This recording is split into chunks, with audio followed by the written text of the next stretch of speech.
Okay guys, అయితే ఏంటంటే మన మెయిన్ డిప్లొమా మెకానికల్ ఇంజనీరింగ్లో మొత్తం మన స్టూడెంట్స్ అందరూ కూడా మెకానికల్లో మెయిన్గా ఫేస్ చేసే ప్రాబ్లం ఏంటంటే మన డిప్లొమాలో ఉన్నటువంటి problematic subjects.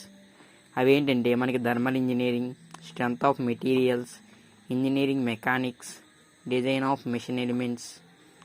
Next refrigeration and air కండిషనింగ్లో జస్ట్ స్టార్టింగ్లో ప్రాబ్లమేటిక్స్ అనేవి ఉంటాయి, తర్వాత అంతా కూడా థియరీ పార్టే, పర్లేదు అది. అయితే మరి ఈ మన మెకానికల్ ఇంజనీరింగ్లో ఈ ప్రాబ్లమేటిక్స్కి వచ్చి తెలుగులో మనకి చెప్పేటటువంటి యూట్యూబర్స్ అయితే నాకు తెలిసిన మట్టుకు చాలామంది తక్కువ ఉన్నారు. అందుకని నేను స్టార్ట్ చేసి మీకు ఏంటంటే అందరికీ కూడా ప్రాబ్లమేటిక్ అనేది పూర్తిగా అర్థమయ్యే విధంగా, అంటే ఏంటంటే మీరు చేసే విధానం అనేది ఎలా చేస్తారంటే అవి టెక్స్ట్ బుక్లో ఎలా ఉంటే అలా చేసుకుంటూ వెళ్తారు, కానీ ఒక వేలో వెళ్ళట్లేదు. ఆ వే అనేది ఎలా అనేది నేను చెప్తాను. దానికి మనం ఏంటంటే మనం లేట్ చేయకుండా మన టాపిక్కి వెళ్దాం. ఒకసారి మనం కన్వర్షన్స్ అని మనకు ముందు తెలిసినాయి అనుకోండి, అప్పుడు మనం ఏం చేయొచ్చు అంటే మనకు ప్రాబ్లమేటిక్ అని చాలా ఈజీ అయిపోతుంది మనకి. ఓకేనా, అవేంటో చూద్దాం ఆగండి ఒకసారి. ఓకే, మనకి ఇది ఫస్ట్ ఇయర్ ఫిజిక్స్లో కూడా చూస్తాం మనం, multiple and sub multiple in SI system. మనకి ఏంటంటే మనకి 10⁻18 అన్నాం అనుకో, మనం ఏమంటాం ఎగ్జా అంటాం. ఓకేనా, 10⁻15 అయితే పెటా, 10⁻12 అయితే టెరా, 10⁻9 అయితే జిగా. మనకి స్ట్రెంత్ ఆఫ్ మెటీరియల్స్లో మెయిన్ మనకి giga newtons, mega newtons, kilo newtons అని చెప్పి మెయిన్ ఇస్తారు మనకి, ఇవి తెలిసినవే. అయితే మనకి జిగా అంటే మనకి ఎంతో తెలియాలి ఫస్ట్. మన జిగా అంటే తెలిసింది అనుకోండి, అప్పుడు ఏం చేస్తాం, మనం దాన్ని కన్వర్షన్ చేసుకున్నప్పుడు 10⁻9 న్యూటన్స్ కింద మార్చేసుకుంటాం. జిఎన్ అని ఉంటుంది, జీ దగ్గర 10⁻9 న్యూటన్స్ కింద వేసుకుని దాన్ని మార్చుకోవచ్చు. ఓకేనా, నెక్స్ట్ మెగా అంటే 10⁻6, కిలో అంటే 10⁻3, హెక్టో అంటే 10⁻2, డెకా అంటే 10⁻1. అలాగే 10⁻−1 అంటే డెసి, 10⁻−2 అంటే సెంటీ, 10⁻−3 అంటే మిల్లీ, 10⁻−6 అంటే మైక్రో, 10⁻−9 అంటే నానో, 10⁻−12 అంటే పైకో, 10⁻−15 అంటే ఫెమ్టో, 10⁻−18 అంటే అట్టో. ఓకే కదా. అయితే మనకి ఈ మల్టిపుల్ సబ్ మల్టిపుల్ లైన్స్ గుర్తుంటే మనం ఏంటంటే మనకి ఇచ్చినటువంటి సైన్స్ అనేవి మార్చుకోవడానికి ఫీల్ అవుతుంది అనమాట. ఓకేనా, నెక్స్ట్ మన కన్వర్షన్స్లోకి వచ్చేటప్పుడు మీటర్స్ అనేవి మనకి 1 మీటర్ అంటే 100 సెంటీమీటర్స్. నెక్స్ట్ 1 మీటర్ని మనం 100 సెంటీమీటర్స్ కింద మనం రాసుకోవచ్చు, లేదంటే 10 స్క్వేర్ సెంటీమీటర్స్ అని కూడా రాసుకోవచ్చు. 1 సెంటీమీటర్ అంటే 10⁻−2 మీటర్. ఇక్కడ ఇంటూ చేసింది ఇటు వెళ్తే డివైడ్ చేస్తుంది, డివైడ్ పైకి తీసుకుంటే పవర్ -2లోకి వెళ్తుంది. ఓకేనా, అప్పుడు 1 సెంటీమీటర్ ఈక్వల్ టు 10⁻−2 మీటర్. ఇది ఎలా వచ్చింది అంటే 1/x అనేది కింద ఉందని, 1/x అనేది ఇలా ఉందనుకోండి, ఎక్స్ మనం పైకి తెచ్చుకుంటే ఎక్స్ ఇన్వర్స్ అవుతుంది. అలా ఈ 2 అనేది మనకి డివైడెడ్ బైలో ఉంటుంది, ఇక్కడ ఇంటూ చేస్తుంది, ఇక్కడికి వెళ్తే డివైడెడ్ బై అవుతుంది. అది పైకి వెళ్ళింది అనుకోండి 10⁻−2 అవుతుంది. Next centimetres, millimetres. అందులో మనకి ఏంటంటే 1 మీటర్ అంటే 1000 mm. Next 10 square centimetres. 1 మీటర్ని మనం రాసుకోవచ్చు 10³ mm కింద రాసుకోవచ్చు. మరి 1 mm అంటే 10⁻−3 మీటర్. 1 కిలోమీటర్ అంటే 1000 మీటర్స్, ఆ 10³ metre.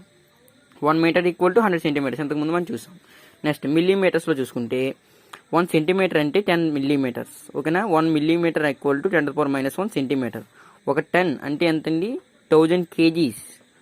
1 metre equal to 1000 mm, 10³ mm కొని కూడా రాసుకోవచ్చు మనం. నెక్స్ట్ ఇవి మెయిన్ మనకి థర్మల్ ఇంజనీరింగ్లో కూడా ఇవి వస్తూ ఉంటాయి మనకి. 1 joule equal to 1 newton metre. ఇది మీరు గుర్తుపెట్టుకోండి, మీకు ఇది హెచ్ఎఫ్పిసిఎస్ కానీ ఎక్కడైనా కానీ మీకు యూజ్ అవుతూనే ఉంటుంది. 1 joule equal to 1 newton metre. 1 watt equal to 1 joule per second. ఓకేనా, next 1 pascal equal to 1 newton per metre square. 1 newton equal to KG metre per second square. ఇవన్నీ కూడా మీరు ఏంటంటే ఒక బుక్లో నోట్ చేసుకుని ఉంచుకోండి మనకి, ఎందుకంటే మనకి స్ట్రెంత్ ఆఫ్ మెటీరియల్స్లోని ఇంకా నెక్స్ట్ మనకి ఏ ప్రాబ్లమేటిక్లోనైనా కూడా ఈ కన్వర్షన్స్ అన్ని మనకి చాలా బాగా యూజ్ అవుతాయి. నెక్స్ట్ మనం మెయిన్ ప్రాబ్లమేటిక్ అనేది మనకు ఒకటి ఉంటుంది, ఏంటంటే క్వశ్చన్ అనేది మనం రాస్తున్నాం, మనం ఆన్సర్ సాల్వ్ చేస్తున్నాం అనుకోండి, మనకి కొన్ని యూనిట్స్ అన్ని మనకి మీటర్లోనే ఇస్తాడు.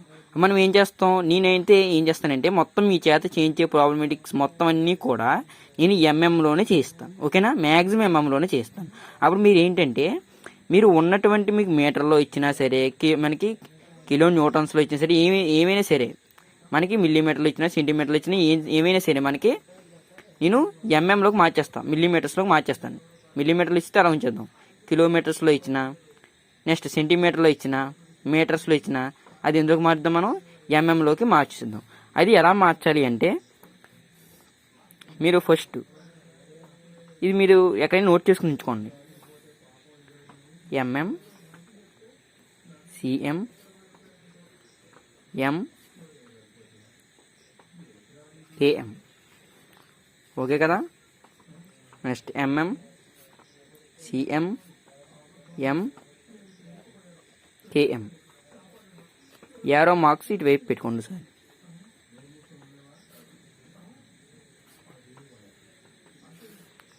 నెక్స్ట్ మళ్ళీ యారో మార్క్స్ ఇటువైపు పెట్టుకోండి. ఇది మీకు చాలా ఇంపార్టెంట్ గైస్, ఎందుకంటే మీకు సైన్ కన్వర్షన్ చేసేటప్పుడు చాలా యూజ్ఫుల్ అవుతుంది మీకు. దట్ ఐ మీన్ మీరు ఎంఎం స్క్వేర్ కానీ సెంటీమీటర్ స్క్వేర్ కానీ ఇచ్చిన, మనకి కిలోమీటర్ కానీ ఇచ్చినప్పుడు కానీ, నెక్స్ట్ సెంటీమీటర్ స్క్వేర్లో కానీ ఎప్పుడు ఇచ్చినా కానీ మనకి ఎంఎంలో మార్చుకోవడానికి ఈ కన్వర్షన్ అనేది మనకి చాలా బాగా యూజ్ అవుతుంది గైస్. అందుకని మనకి ఎంఎంని సెంటీమీటర్లోకి మార్చాలంటే డివైడెడ్ బై 10. మీరు గుర్తుపెట్టుకోండి, చిన్న యూనిట్స్ నుంచి పెద్ద యూనిట్స్కి వెళ్తున్నాము అంటే ఖచ్చితంగా డివైడెడ్ బై ఏ ఉంటుంది. అదే పెద్ద యూనిట్స్ నుంచి చిన్న యూనిట్స్కి వస్తున్నాము అంటే ఎప్పుడు కూడా ఇంటూ ఏ ఉంటుంది. ఓకేనా. అయితే మనకి ఎంఎం నుంచి సిఎంకి వెళ్తున్నాం, డివైడెడ్ బై 10. సిఎం నుంచి అంటే సెంటీమీటర్స్ నుంచి మీటర్స్కి వెళ్తున్నాం, డివైడెడ్ బై 100. నెక్స్ట్ మీటర్స్ నుంచి కిలోమీటర్స్కి వెళ్తున్నాం అంటే డివైడెడ్ బై 1000. ఓకేనా. ఓకే. నెక్స్ట్ మనకి ఎంఎం, సిఎం, ఎం, కే మనకి ఏంటంటే మిల్లీమీటర్, సెంటీమీటర్, మీటర్, కిలోమీటర్. ఇందులో మనకి ఎలా అంటే మనకి కిలోమీటర్ని మీటర్లోకి మార్చాలంటే ఇంటూ 1000 చేస్తాం. మీటర్ని సెంటీమీటర్లోకి మార్చాలి అంటే ఇంటూ 100 చేస్తాం. సెంటీమీటర్ని మిల్లీమీటర్లోకి మార్చాలంటే ఇంటూ 10 చేస్తాం. ఓకేనా. ఇది అర్థమైందా. ఇలా చేసామనుకోండి మనకి ఏంటంటే ఇలా మీరు నోట్ చేసుకుంటే మనకి ఈజీగా, మనకి క్వశ్చన్లో ఏమి ఇచ్చాడు, మనకి మీటర్లో ఇచ్చాడు, మీటర్లో ఇచ్చింది ఎంఎంలో మార్చాలి. అప్పుడు ఏం చేస్తాం, ఇంటూ 10³ చేస్తాం మనం. ఓకే. డైరెక్ట్ అయితే స్టెప్ అది సెంటీమీటర్లు ఇచ్చాడు ఇంటూ 10 చేస్తాం. ఒక మీటర్ ఇచ్చాడు దాన్ని సెంటీమీటర్లో మార్చాలి ఇంటూ 100 చేస్తాం.